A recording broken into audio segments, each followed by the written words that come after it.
Dando início aos trabalhos técnicos deste fórum, teremos agora o primeiro painel com o tema Crise da Democracia, Estado de Direito e Direitos Humanos. Registramos na mesa diretora dos trabalhos os excelentíssimos senhores, coordenador local da ESMAF na SJMA, juiz federal Ivo Anselmo Hearn Júnior, que presidirá a mesa.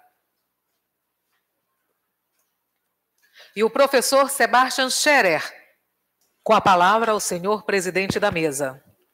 Sem muitas delongas, eu quero apresentar o professor Sebastian Scherer, professor emérito de Criminologia da Faculdade de Ciências Econômicas e Sociais da Universidade de Hamburgo, ex-diretor do Instituto de Pesquisas Sociais Crinológicas da Universidade de Hamburgo, pesquisador em diversas áreas, mas especialmente criminologia e sociologia. O professor Sebastian Scherer fala português fluentemente, então não haverá, sem dúvida, nenhuma dificuldade de nós acompanharmos sua palestra. Professor. A crise da democracia. Em 1989 e nos anos depois, tinha uma grande esperança que a democracia como forma de governo ia se espalhar no mundo inteiro. Era depois da caída do Muro de Berlim e depois do fim da Guerra Fria. O declínio da União Soviética abriu o espaço para uma generalização dessa forma de governo. O Francis Fukuyama, politólogo dos Estados Unidos, ele declarou o fim da história no sentido de que essa concorrência entre várias formas de governo que tinha sido um acompanhante da humanidade desde os primeiros dias.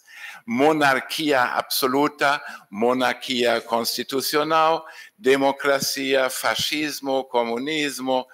Era uma concorrência no mercado das formas de governo.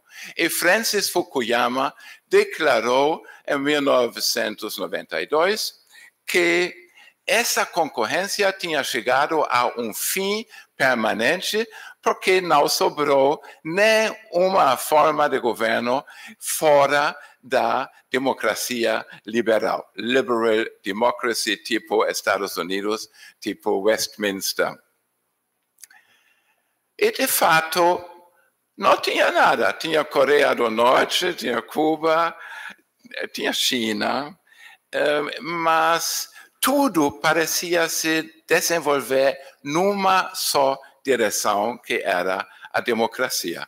Agora, nós todos sabemos que não foi assim que as coisas se desenvolveram, mas sim tinha um susto, tipo de susto histórico, interno e externo. O susto interno era que dentro das democracias chamadas consolidadas, aconteceu algo. As pessoas, depois de 2001 e depois da crise financeira de 2008, parece que o sistema democrático estava perdendo o rumo de uma forma. As pessoas, como disseram os politólogos Yascha Mounk e Roberto Stefan Foer em 2016, as pessoas perderam o amor pela democracia liberal. O que significa perderam o amor? Eles não ficaram entusiasmados com os direitos básicos, com os partidos que eles conheceram. Eles ficaram frustrados e aptos a votar em pessoas bem fora do típico, bem fora do normal e do sentido comum. Eles sentiam um sentido de rebelião não só contra o próprio governo, mas também contra a forma de governo. Uma desconfiança no processo político ordinário. Esses dois pesquisadores, Munk e Foa,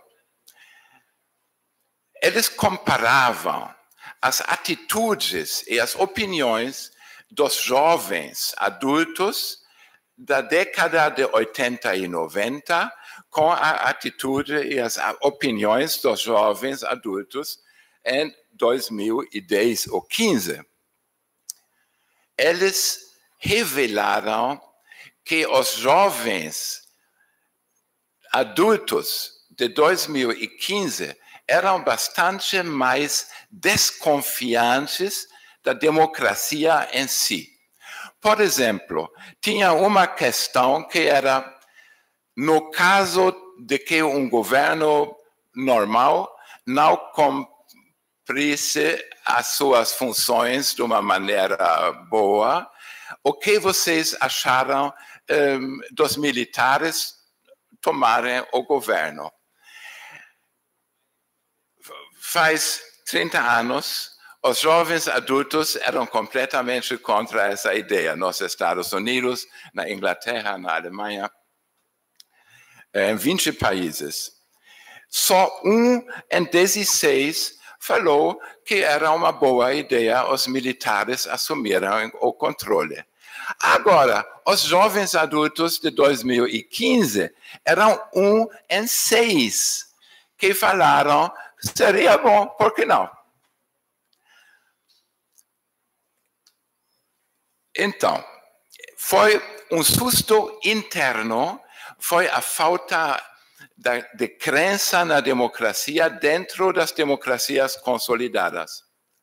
Mas também tinha uma crise da democracia externa nos países fora dos países democráticos consolidados. Nesses países, normalmente, antigamente, o alvo do desenvolvimento era chegar a um tipo de democracia Estados Unidos, o Westminster. Hoje já não é mais assim.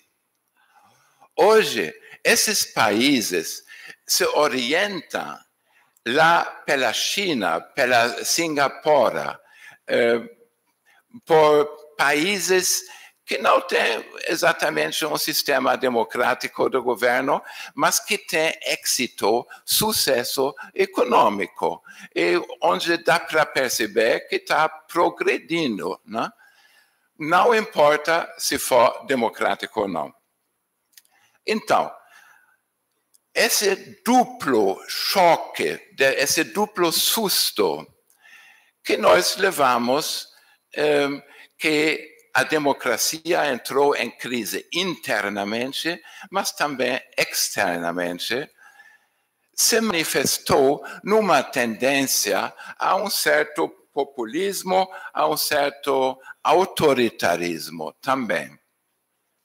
Hoje em dia, a grande tendência no mundo não é a democratização, mas sim um tipo de, não sei como dizer, autoritarização. Não sei, tem que inventar algo, vocês sabem melhor do que eu. Mas, então, tem uma tendência global na direção de regimes um pouquinho mais autoritários.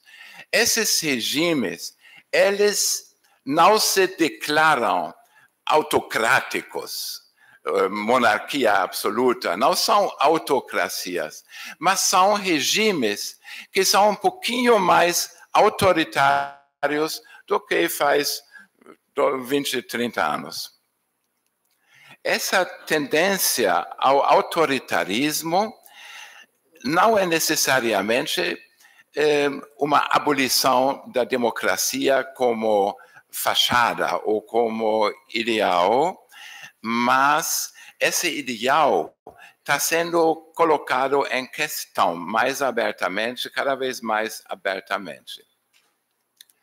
A minha tese é que entre a democracia e a autocracia no sentido monarquia absoluta ou ditadura, entre autocracia e democracia, tem um campo vasto de um terceiro tipo de governo.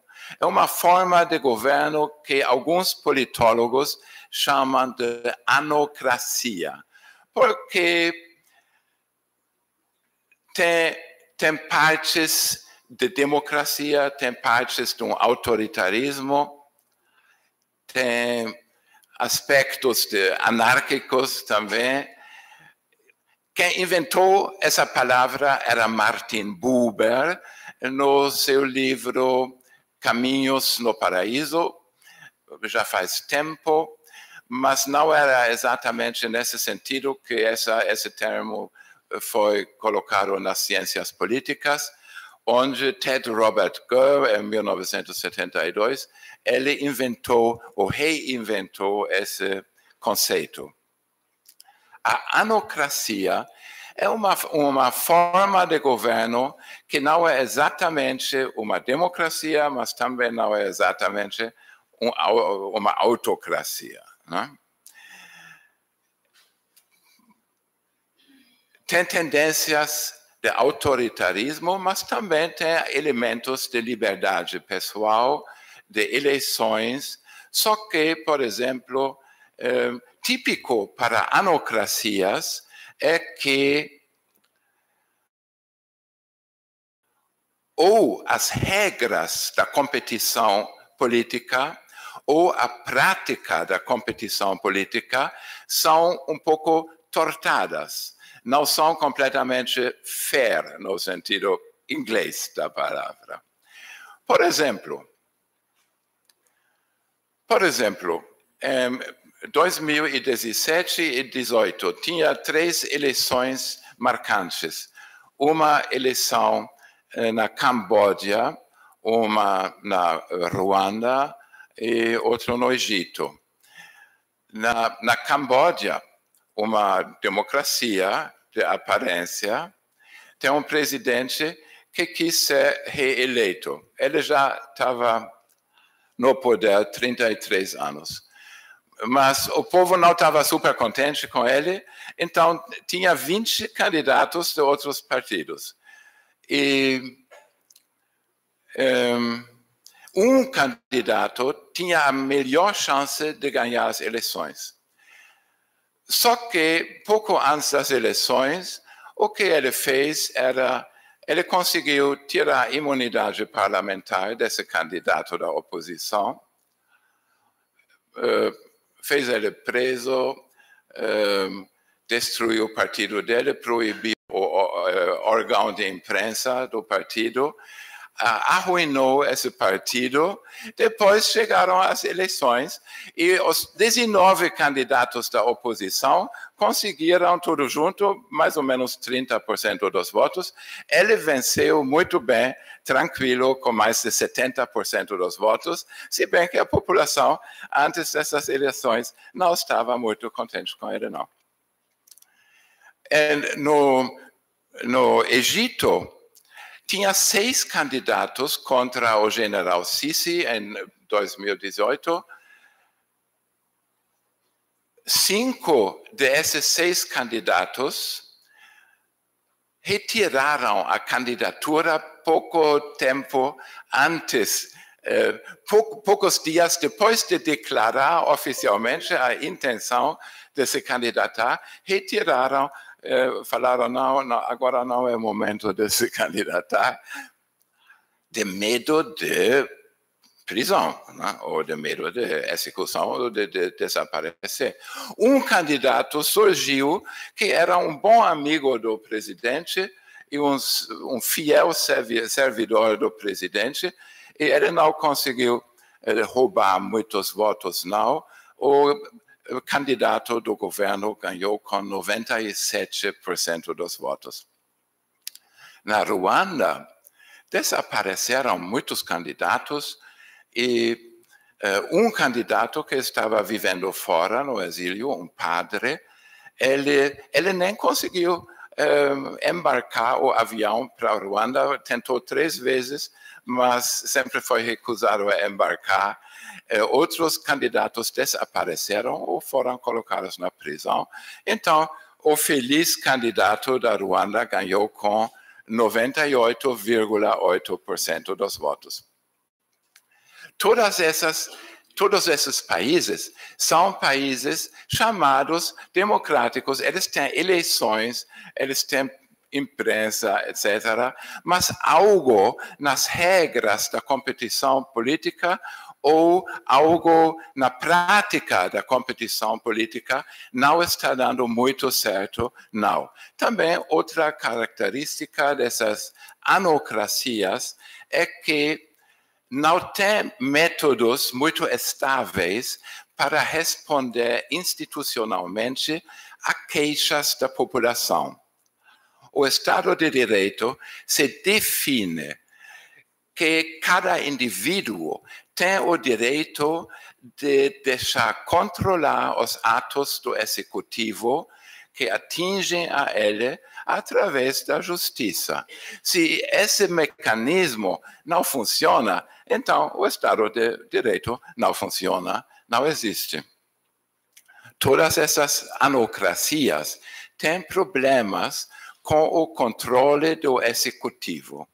E o caso onde se choca o poder do Estado com a liberdade do indivíduo é a polícia. A polícia é o representante do executivo no dia a dia, quando as coisas se batem diretamente.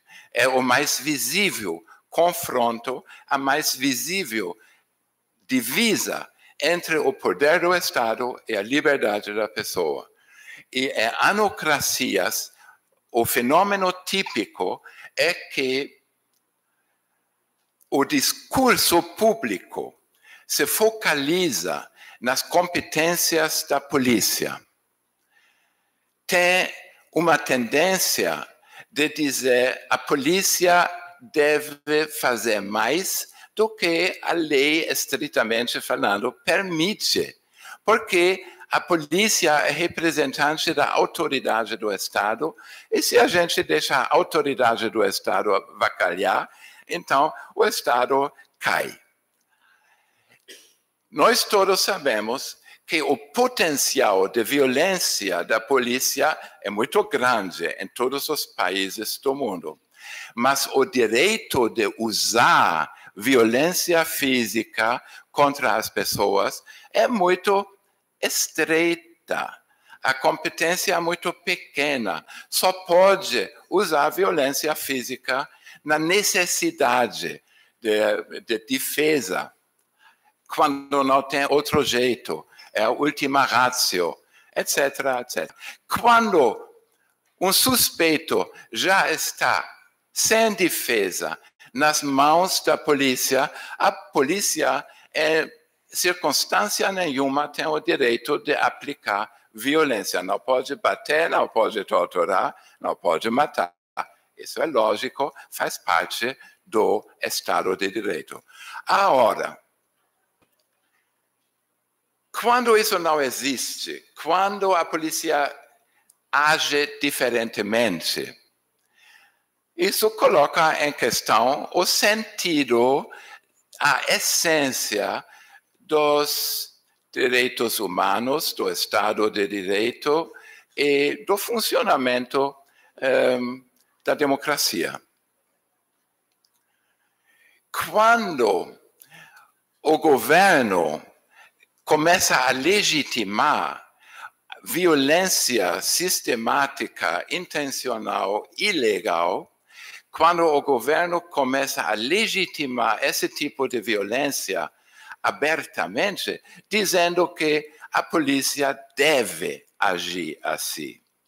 Então, o Estado já se move fora do ideal do Estado de Direito para um outro ideal, que é o Estado autoritário, ou o Estado duplo, que tem um sistema de normas para a população não discriminada e que tem um outro sistema de normas ou de medidas para a parte da população discriminada, menos privilegiada.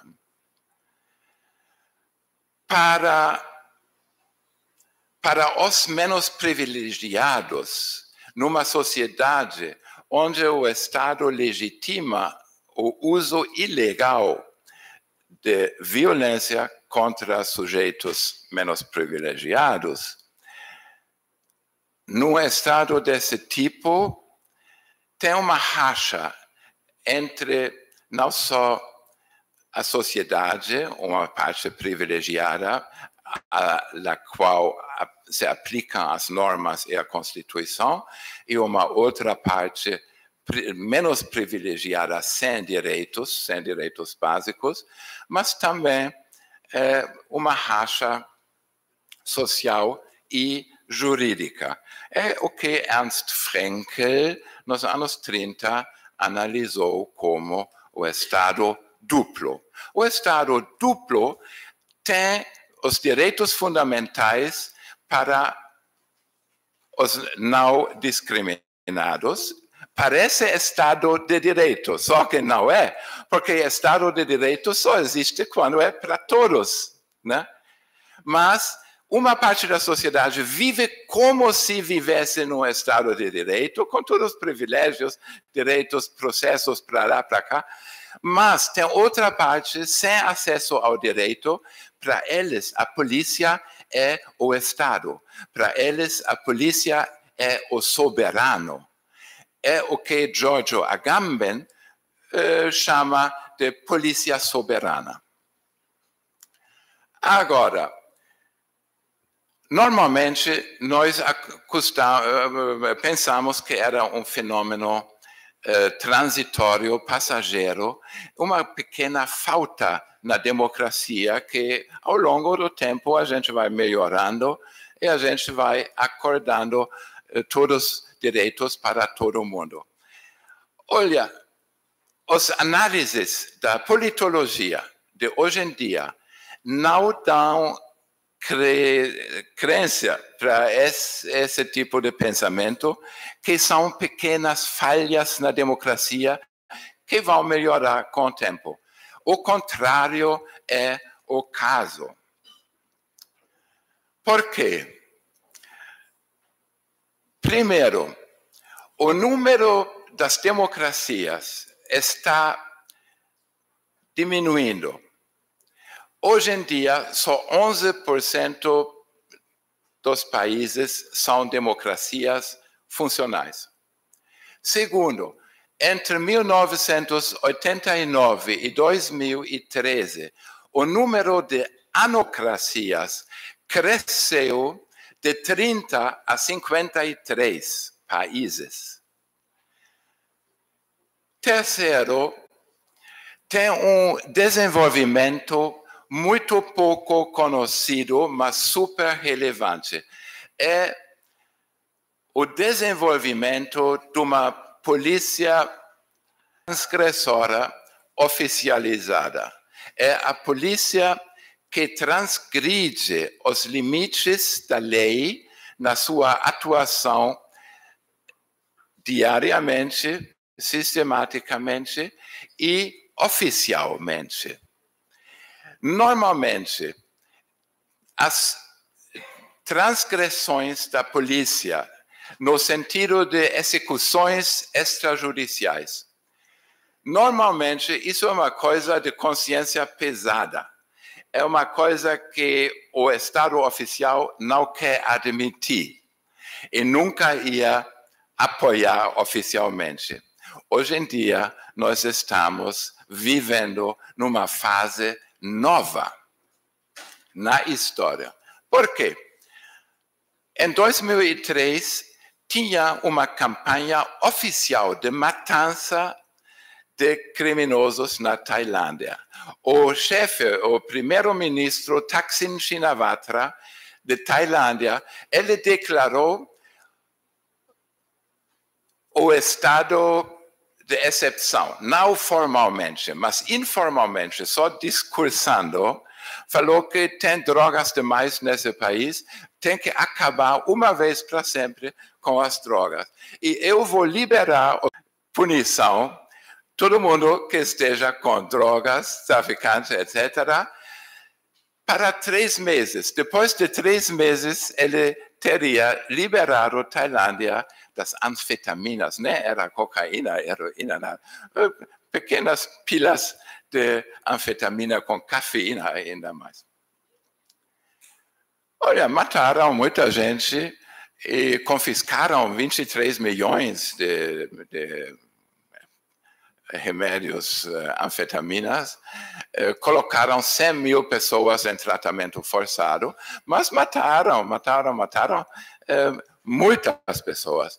Depois, tinha uma investigação, se achou que menos do que a metade dos mortos tinha algum envolvimento com drogas. Outra metade eram inimigos pessoais ou algo. O importante é que era oficializado, né? Não era, não, isso não existe, às vezes um policial faz isso. Era, vamos matá-los sem processo. Agora, em 2016, 30 de junho, Rodrigo Duterte, outro candidato populista das margens do sistema político, ganhou as eleições nas Filipinas, com a promessa de matar. Ele ganhou não apesar da matança, mas ele ganhou por causa da promessa de matar durante o seu mandato 100 mil criminosos e jogar os mortos na Baía de Manila para crescerem os peixinhos lá explicitamente. E foi o motivo de ele ganhar as eleições. No dia depois de ele tomar posse, a polícia se reorganizou e eles começaram a matar. Eram listas de suspeitos, eram grupos de operações especiais, 2 pessoas checaram, é verdade, é esse, sim, é esse, tem algum motivo para não matá-lo? Não tem motivo para não. Então vamos. Eles enchem uma Kombi preta, tudo vestido em uniforme preta, com um negocinho preto para cobrir a face. E à noite, 2 horas, 3, 4 horas da manhã, tiram a pessoa da casa dela e dentro de 2 minutos matam. Depois embrulham em plástico, colocam um negócio de papelão, narco ou estuprador, criminoso, drogadito, traficante, tudo isso. Um papelão dizendo narco diz que esse cadáver aqui, embrulhado em plástico, com esse papelão dizendo narco, significa que quem encontra esse corpo não precisa avisar a polícia, porque era a polícia que matou, está tudo em ordem. Não precisa começar a investigação judicial. Olha, ele também se autolimitou a 3 a 6 meses para liberar as Filipinas das drogas. Só que depois de 3 meses já ele falou, eu não sabia que eram tantas pessoas. Não são 100 mil, são 3 milhões. O repórter perguntou, você pretende matar 3 milhões? O Hitler na Alemanha, ele matou 3 milhões de judeus, errou o número, mas ele falou, eu gostaria de matar 3 milhões. Ele só até agora, ele pediu uma amplificação do tempo. Primeiro mais 6 meses, agora ele prometeu que ele vai continuar até o fim do mandato. É muito difícil dizer quantas pessoas já morreram desse jeito. Mas Human Rights Watch está acreditando que ele não chegou muito longe, não. São uns 20 mil até agora. Ele está na metade do seu mandato, ainda falta outra metade. Né? O importante é que essa polícia transgressora, que sistematicamente transgride os limites de suas competências jurídicas, hoje em dia, ela não só age de uma forma normal, mas oficial. É o presidente que diz que vocês vão ser impunes. Quando a justiça começa a mexer com vocês, eu vou defender as suas ações, se bem que eu também sei que não é legal. O direito não permite, mas eu permito. Isso é autoritarismo, isso é anocracia pura. Mas tem dois tipos de anocracia. Tem anocracia aberta e tem anocracia fechada, etc. Eu acho que estou em perigo de exagerar, de transgredir o meu tempo, talvez. Né? Então, como eu posso terminar? Se você me permite, 2 minutos. O Yuval Harari, no seu livro Homo Deus,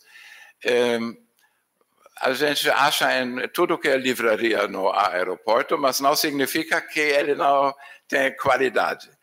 Ele sabe muito bem do que ele está falando. Ele diz o seguinte: a democracia liberal tem umas precondições sociais que ela em si não pode garantir. Como disse o Ernst Wolfgang Böckenförde, na Alemanha, o Estado Democrático de Direito vive de precondições sociais que o Estado e o sistema jurídico não pode providenciar. Tem que existir uma certa coerência social.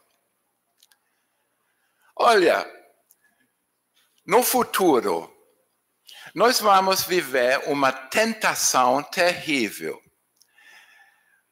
Qual vai ser a tentação? A tentação vai ser um grande desacoplamento das elites das massas. No século XX, as massas da população foram necessárias para a produção. Na indústria, na agricultura, no exército, se precisava de centenas de milhões de pessoas para produzir. Hoje em dia, na idade da digitalização, o mercado de trabalho está diminuindo. Estamos perdendo o trabalho. Na agricultura vai ter tratores que fazem todo o trabalho. Só o fazendeiro e o filho dele vão mexer e E na indústria, mesma coisa. Os militares também. As guerras do futuro não precisam de armadas de centenas de milhões de pessoas. Olha, no ano 1950, tinha 2,5 bilhões de pessoas no mundo. Hoje em dia, 7,5 bilhões. Daqui uns 30 anos, vai ter 9 ou 10 bilhões de pessoas no mundo, especialmente na África, na Ásia. 10 bilhões, mas o mercado de trabalho está abaixando. Não vai ter mais trabalho para 10 bilhões de pessoas. Vai ter 7 ou 8 bilhões de pessoas sem emprego, provavelmente sem educação, sem muita nutrição, sem plano de saúde, porque não vale investir neles, porque economicamente eles são inúteis. A grande tentação é que esse tipo de coisa nas Filipinas, na Tailândia, é um modelo para a sociedade do futuro, quando tem massas inúteis, uma elite super boa, super rica, com plano de saúde e tudo, educação em Harvard, mas não vai ter a base para o Estado liberal democrático. Vai ter um desacoplamento da elite das massas. Isso é a grande tentação do futuro, que as elites dizem bye-bye para as massas, e eles usam a polícia transgressora para dominar o resto da população. Se a gente não toma muito cuidado, pode acabar meio mal. Muito obrigado pela sua paciência.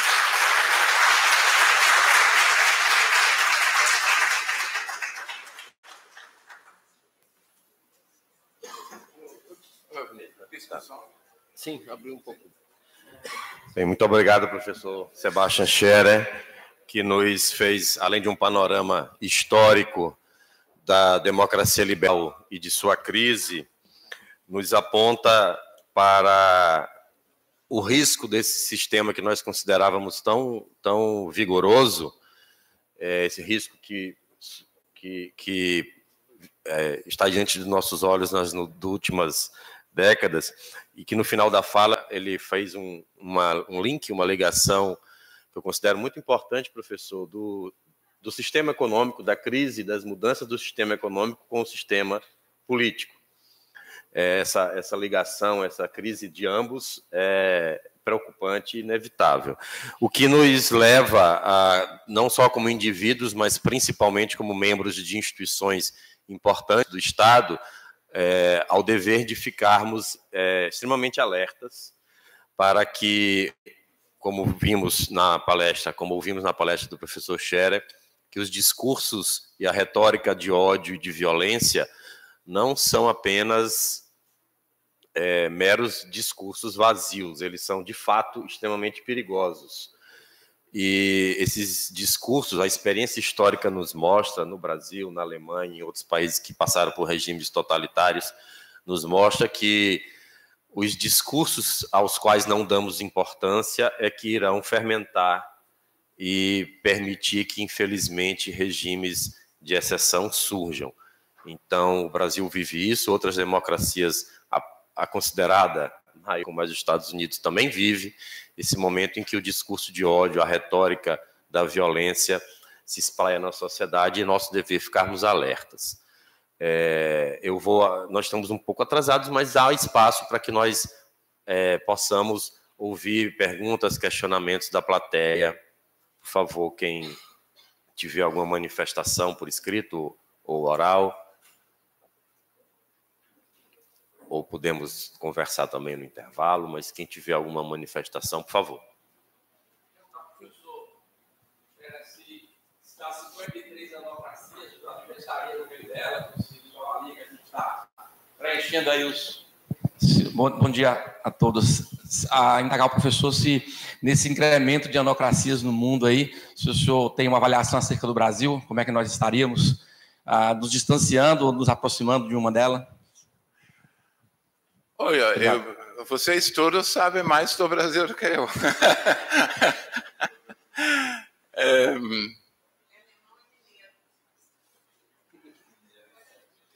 Não, eu não sei. Para mim é muito difícil avaliar os desenvolvimentos, mas estou percebendo que também tem uma tendência na direção de um pouco mais autoritarismo, né? Mas quando uma democracia acaba e quando começa uma anocracia, isso é uma questão muito complicada dos indicadores do levantamento, etc., etc. Eu não posso responder essa questão onde exatamente o Brasil está hoje nesse contínuo entre democracias e anocracias e autocracias. Mas é evidente que mundialmente tem uma tendência na direção das anocracias, que mantém o sistema institucional que mantém procedimentos democráticos, mas no fundo, no conteúdo de tudo, tem alguma mudança que distorta, que torta as coisas, que fazem que não são exatamente como deveriam. Né?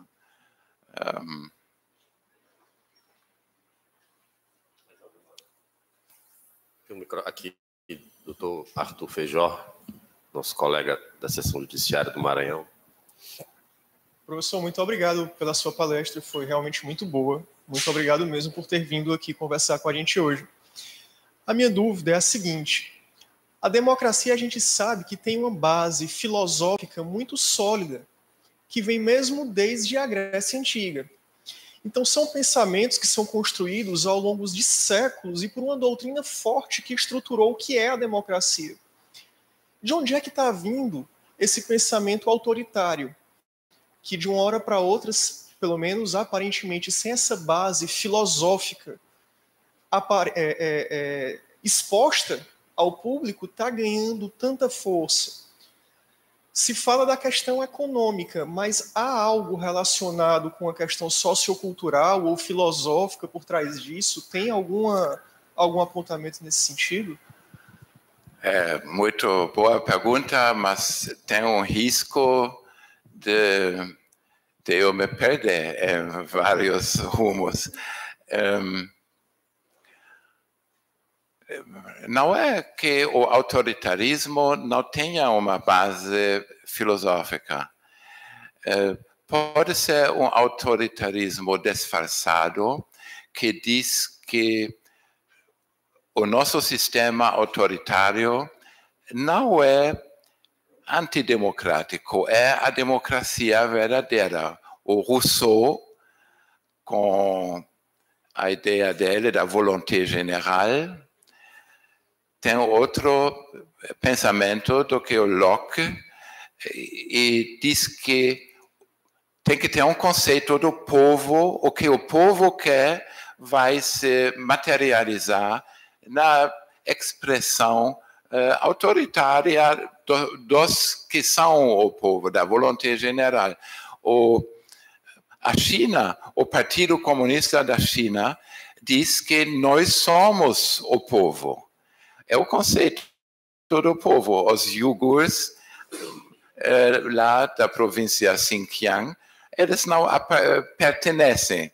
Eles têm 1 milhão de uigures que estão em campos de concentração hoje em dia, mas não é considerado um problema de direitos fundamentais, porque os direitos fundamentais só aplicam aos que são parte do povo. E quando você não é parte do povo, você não merece.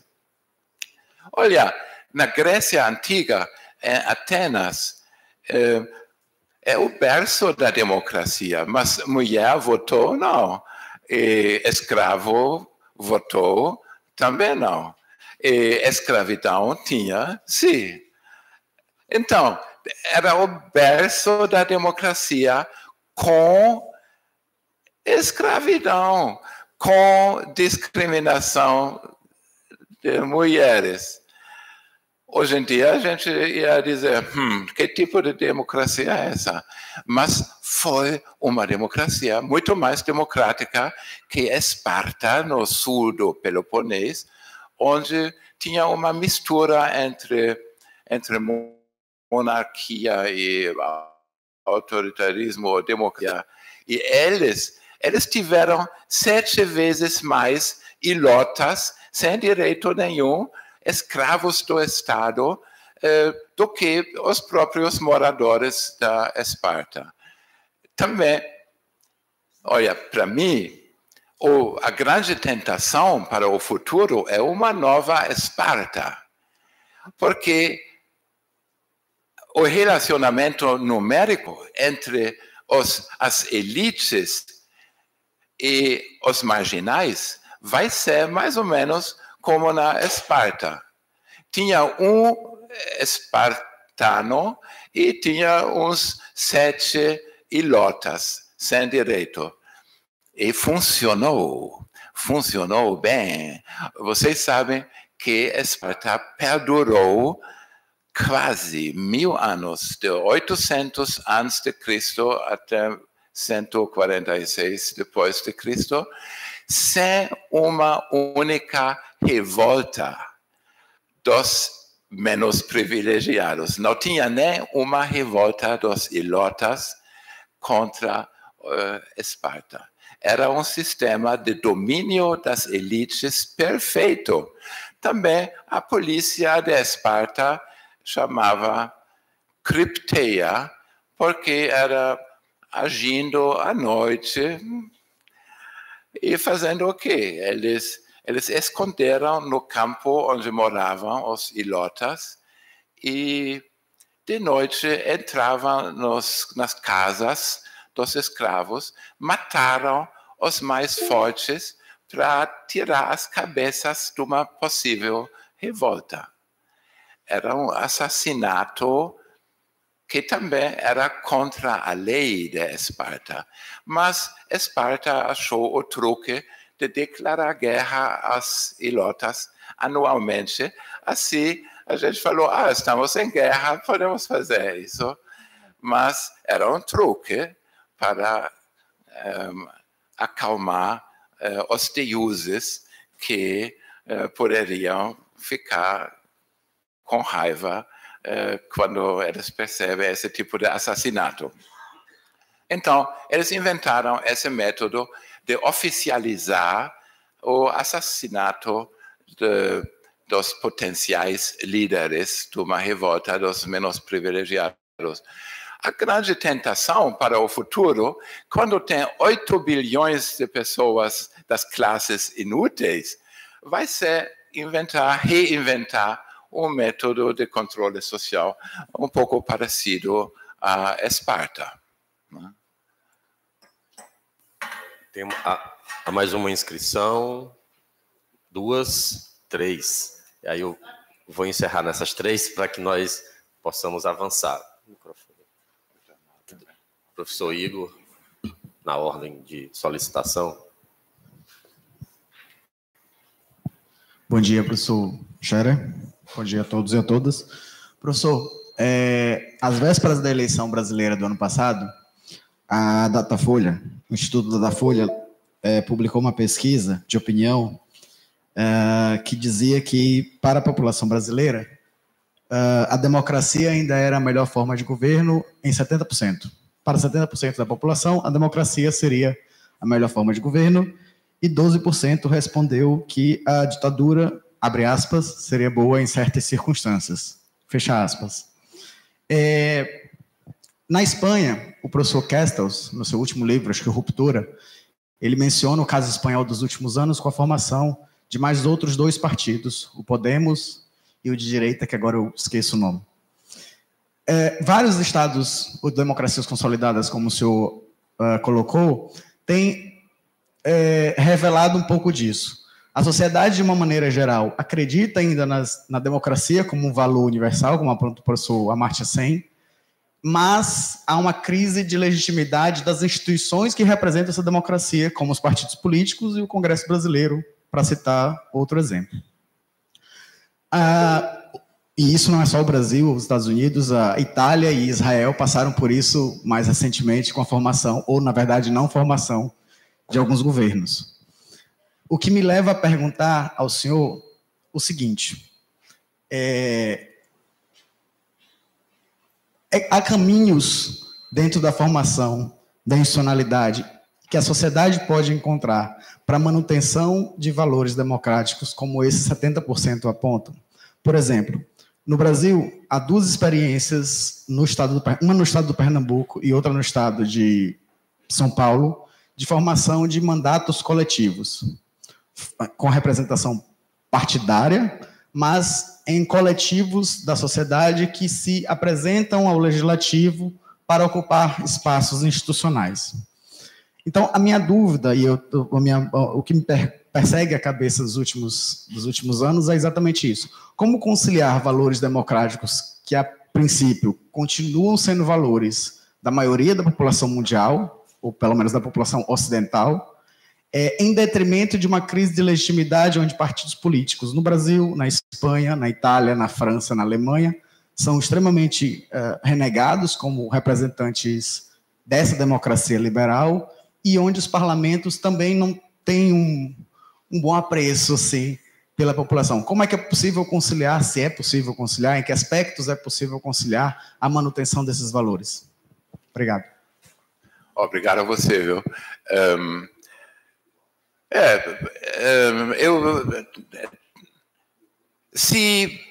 Se a democracia, a princípio, ainda é a forma preferida nos países ocidentais, mas as pessoas ficam infelizes com as instituições, então tem que realmente reformar, talvez profundamente, o nexo entre as pessoas e as instituições.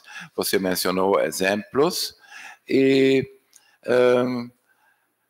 teoricamente, a democracia e as instituições podem ganhar de volta um certo sex appeal que eles aparentemente perderam nos últimos anos. Tem várias ideias bastante válidas.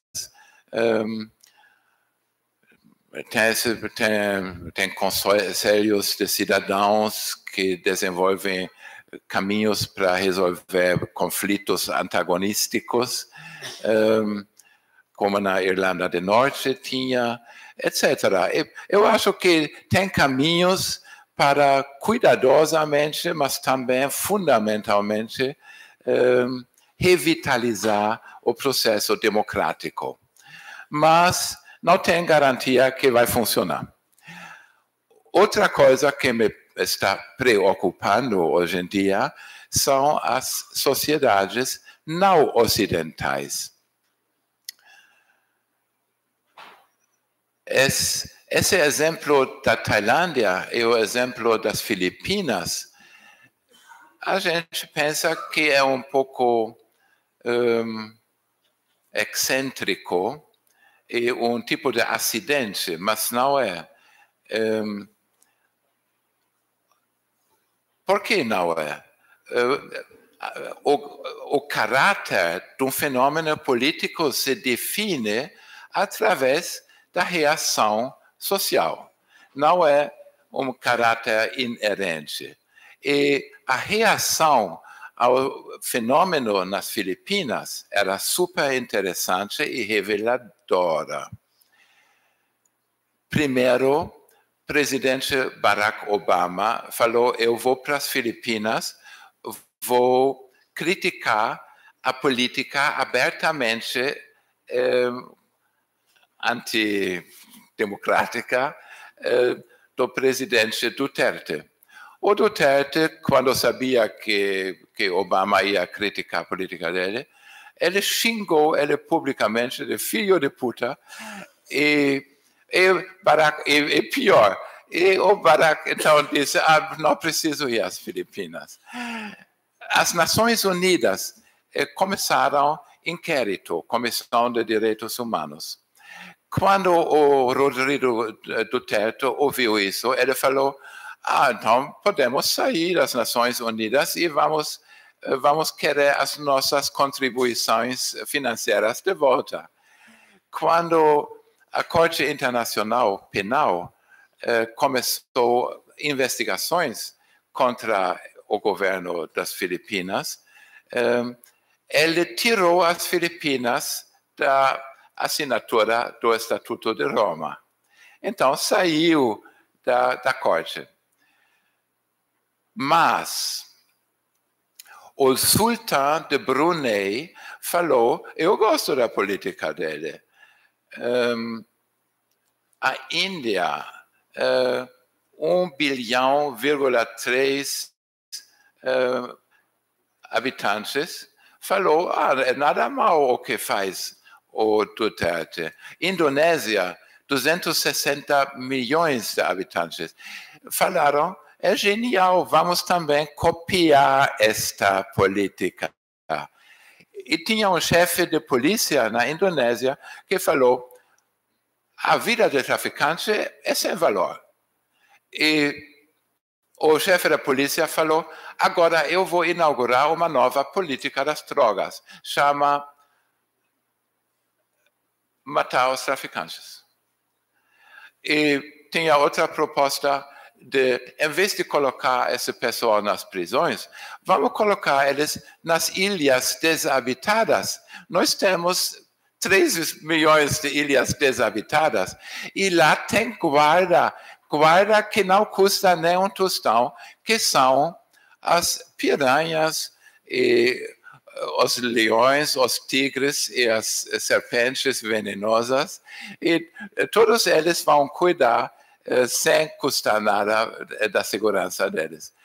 Então, essas são fantasias, e o problema é o seguinte: uma população frustrada e já desacoplada, ela tira uma certa esperança da direção da agressividade contra minorias. Eles pensam, se a gente se livra dessas minorias, talvez para a gente seria bom.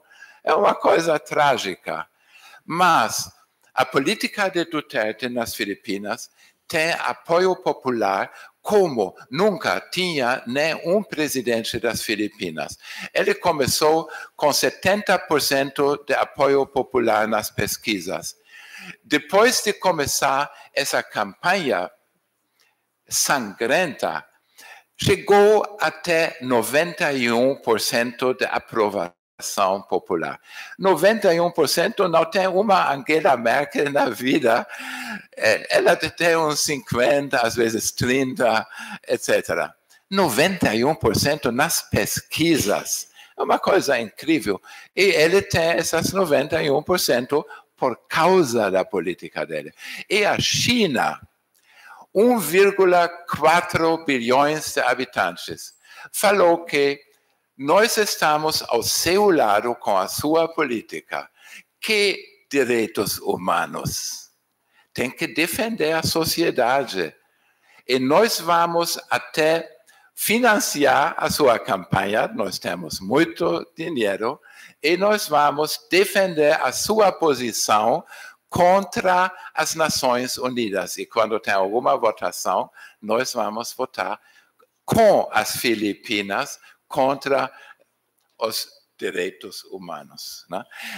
Isso está acontecendo hoje em dia, ninguém está percebendo muito, mas na Ásia toda, ele tem o apoio de muitos governos, de muitos países. O presidente de Sri Lanka falou que eu sou ao seu lado, você é o modelo para o mundo e eu tenho o sentimento pessoal que eu tenho que seguir nos seus passos que você está dando. E eles estão. E Bangladesh também. São povos grandes, de milhões e milhões e milhões de habitantes, governos que não dão atenção para direitos ocidentais, dizem, a gente é diferente, nós temos outra ideia. Né? A última pergunta, desembargadora Simone. Mas já... Não, a outra pessoa também desistiu. Posso? Sim. Eu queria cumprimentar o professor Sebastião, dizer que eu fiquei encantada com a sua fala. E o senhor, com essa gentileza, com essa simpatia, nos trouxe um cenário absolutamente aterrador. Estamos todos apavorados aqui. E, apesar de não ter se referido ao Brasil, nos trouxe alguns exemplos de episódios que aconteceram em outros países, como, por exemplo, adotar determinadas medidas para neutralizar um candidato que pudesse impedir determinado projeto de poder, ou a questão dessas medidas de assassinato de pessoas indesejadas, que nós temos vivido aqui, sim. Nós temos vivido aqui, infelizmente, recentemente, acabou de ser rejeitada na Câmara dos Deputados, não sei como vai ficar isso no final, um projeto em que se legitima uma ação violenta policial contra as populações de periferia, no país inteiro, no Rio em especial.